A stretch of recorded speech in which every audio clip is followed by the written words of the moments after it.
So dear students, in our last section we have seen how to build the decision tree and the best algorithm, that is Hunt's algorithm. In that we have seen some problems where we have to consider the various cases.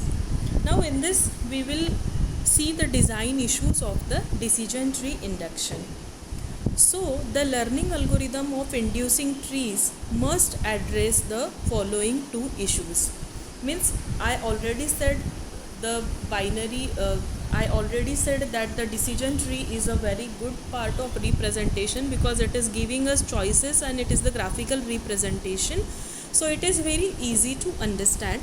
But when we are considering about this decision tree, we have to think about the main issues, that is how should the training records to be split and how should the splitting procedure step. These are the two main issues. So we will see the first, that is how should the training records to be split. So each recursive step of the tree growing process must select an attribute test condition to divide the records into smaller subsets.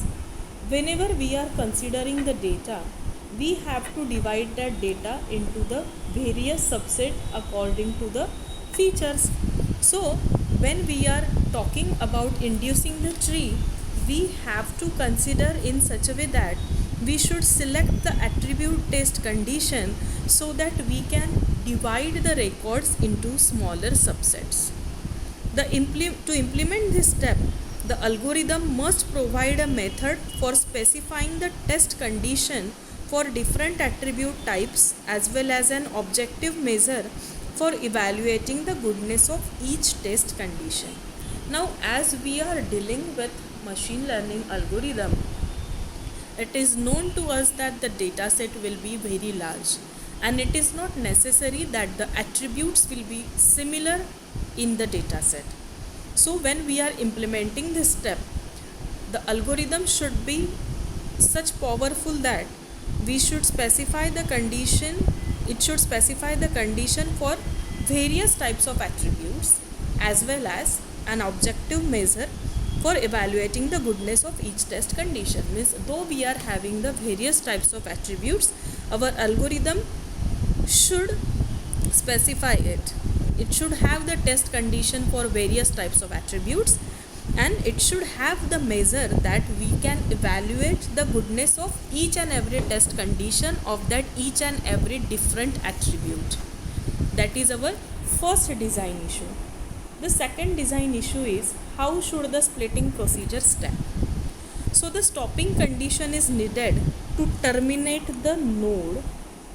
The stopping condition is needed to terminate the node until either all the records belongs to the same class or all the records have identical attribute values.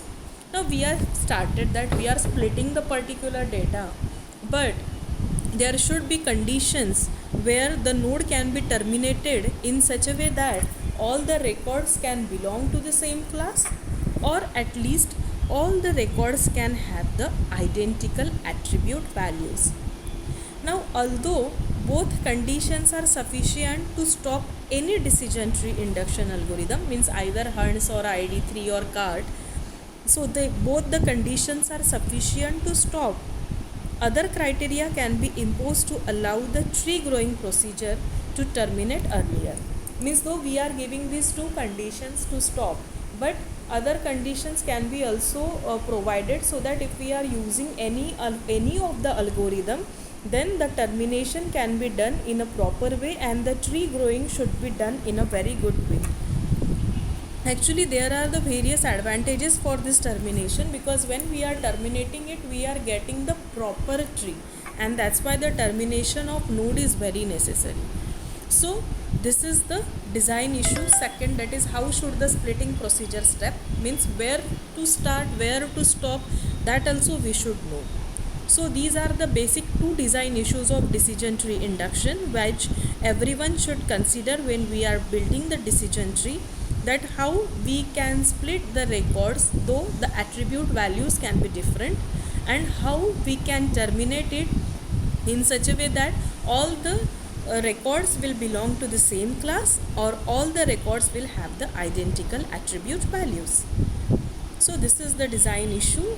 In our next section, we will see the methods for expressing attribute test conditions. Thank you.